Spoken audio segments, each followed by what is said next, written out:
क्या हाल है दोस्त। होप तो बढ़िया।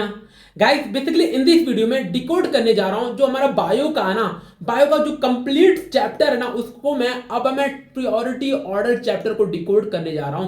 क्योंकि जो हमारा नर्सिंग एग्जाम वाली 15 डेज रिमेनिंग है और जो हमारा अलाइड एंड हेल्थ एग्जाम वाली 20 डेज रिमेनिंग है, तो हमें लास्ट टाइम में लास्ट मोमेंट में हमें किस चैप्टर को कितना ज्यादा टाइम देना है, मीन प्रायोरिटी ऑर्डर हमें पता होगा ना, तो मुझे इजीनेस होगा, मीन इजी होगा हमें किस चैप्टर को कितना टाइम इन्वेस्ट करना है। जब मुझे पता लगेगा ना, तो हम इजीली वर्क कर सकते हैं और डायरेक्ट टारगेटेड पॉइंट पे हिट करेंगे, सो दैट हमारा कोई ना कोई एग्जाम क्रैक हो ही जाएगा।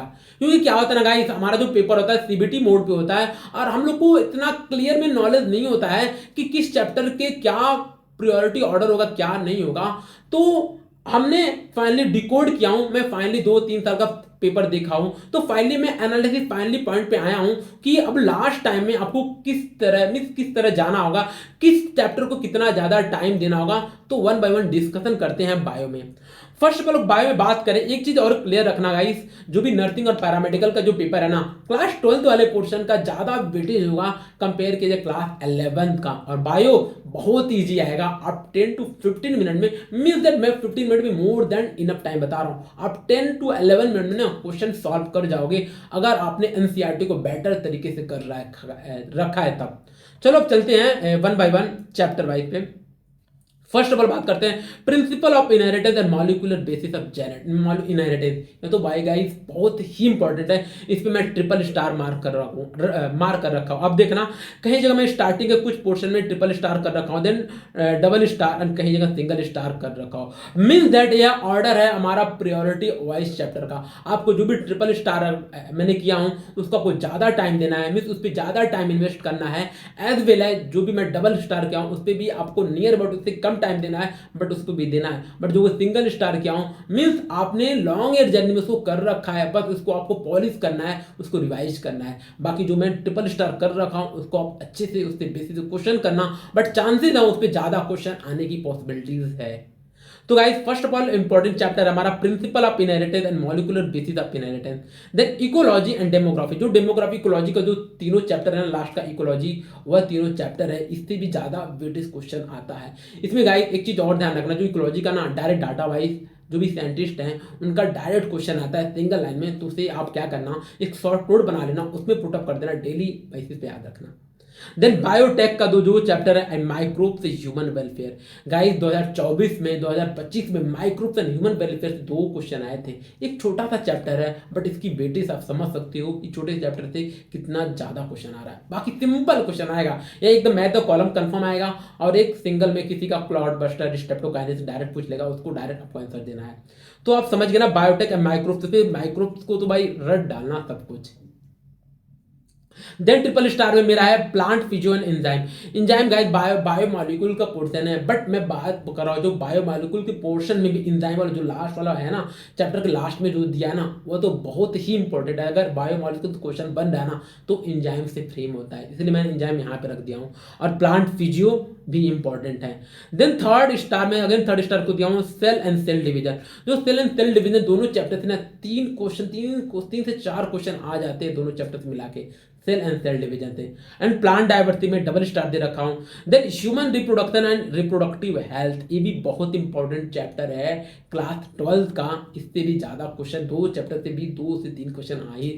2 क्वेश्चन तो कंपल्सरी है आना, बट पॉसिबिलिटी है 3 से 4 क्वेश्चन आने की, समझ गया ना।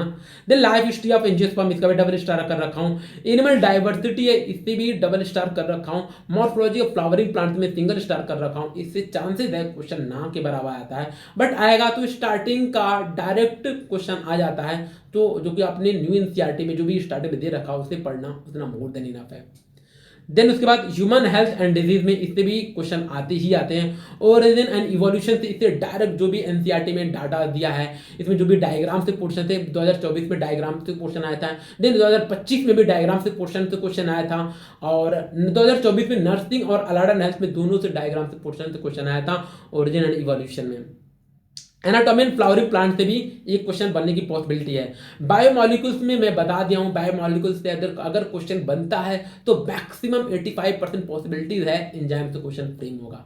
बट अगर आपको मेक अ साइड से साइड क्लियर में आपको अच्छे से कर लेना चैप्टर को। Then chemical coordination and integration, ये भी एक सिंगल स्टार मैंने कर रखा हूँ, इससे भी क्वेश्चन आएगा। तो डायरेक्ट जो लास्ट वाला पोर्शन है ना, प्रोटीन कौन होता है, फैट होता है, कौन डायरेक्ट रिसेप्टर से जुड़ के काम करता है, कौन डायरेक्ट नहीं जाता है, मीन्स वहां से क्वेश्चन आ सकता है। और इससे भी सिंपल क्वेश्चन आएगा। ब्रीथिंग एंड एक्सचेंज, इसको मैं डबल स्टार कर रखा हूँ। ब्रीथिंग एंड एक्सचेंज जो कैपेसिटी वाला पोर्शन है, और तो और ब्रीथिंग एंड एक्सचेंज में कब वैल्यूम हमारा चेस्ट का इंक्रीज होता है, कब डिक्रीज होता है, वहां पे ध्यान रखना। और कैपेसिटी वाला क्वेश्चन तो 100% आएगा। टीबी, आईआरबी, ईआरबी, आपसे 100% क्वेश्चन आने वाला है मैथ द कॉलम से, या डायरेक्ट पूछ ले क्वेश्चन। तो ब्रीथिंग एंड एक्सचेंज इंपॉर्टेंट है, इसको मैं ट्रिपल स्टार दे रहा हूँ, क्योंकि इससे ना एक से दो क्वेश्चन आए हैं 2024 में भी, 2025 में भी, ब्रीथिंग एंड एक्सचेंज से, बेसिकली ब्रीथिंग एंड एक्सचेंज से। दिन बात करता हूँ लोकोमोशन एंड मूवमेंट, इससे क्वेश्चन आ सकता है और नहीं भी आ सकता है, और अगर आएगा तो भी स्लाइडिंग फिलामेंट थ्योरी बस, और ज्वाइंट से 2 पॉइंट आ सकता, नहीं तो नहीं आएगा। बॉडी फ्लूइड एंड सर्कुलेशन से भी क्वेश्चन डबल स्टार मैंने मार्क कर रखा है। एनिमल टिश्यू से आ सकता है। Then guys excretion product and their elimination, मैंने इसको भी सिंगल स्टार कर रखा है। न्यूरल कंट्रोल कोऑर्डिनेशन को मैंने सिंगल स्टार कर रखा है। तो मीन दैट इससे भी पॉसिबिलिटीज क्वेश्चन आने की है। अगर न्यूरल कंट्रोल से आया तो डायरेक्ट ब्रेन का फंक्शन पूछ लेगा, अगर आएगा तो नहीं आ सकता इससे क्वेश्चन। बाकी गाइस यार मेरा कंप्लीट बायो का चैप्टर वाइज एनालिसिस, और गाइस अभी बाकी मैं एक सजेशन आपको दूंगा, जिन भी स्टूडेंट को लगता है मेरा फिजिक्स वीक है या फिजिक्स मेरे से नहीं बेटर हो पा रहा है, तो आप क्या करो, बायो का हर एक चैप्टर को अच्छे से जाओ, सो दैट आपको बायो में बेटर स्कोर कर जाओगे। बाई चांस आप फिजिक्स में कम स्कोर कर रहे हो तो आप एटलीस्ट सिलेक्शन तो हो जाएगा, कोई ना कोई मेडिकल कॉलेज तो मिल जाएगा आपको। बट आपके अकॉर्डिंग, आपका रिक्वेस्ट के कारण मैंने हर एक चैप्टर को टॉपिक वाइज में, हर एक चैप्टर को प्रायोरिटी ऑर्डर अरेंज कर दिया हूं। आप क्या करना, जो भी इस प्रायोरिटी ऑर्डर का यूज करके, मींस दैट जो भी मैंने ट्रिपल स्टार और डबल स्टार कर रखा है, उसको एटलीस्ट उस पर ज्यादा क्वेश्चन करना, उस पर ज्यादा क्वेश्चन प्रैक्टिस करना, सो दैट आप वह चैप्टर आपका स्ट्रांग हो जाए। बाकी गाइस आपको लास्ट टाइम में लास्ट मोमेंट चल रहा है, आप अच्छे से पढ़ना, बाकी जो कुछ होगा सब कुछ गॉड पे रख दो। और गाइस बाकी कोई भी इशू आप कमेंट करना, बताना, हम लोग यूट्यूब पे इतने एक्टिव हैं, आपको सब कुछ प्रॉब्लम रिजॉल्व करेंगे।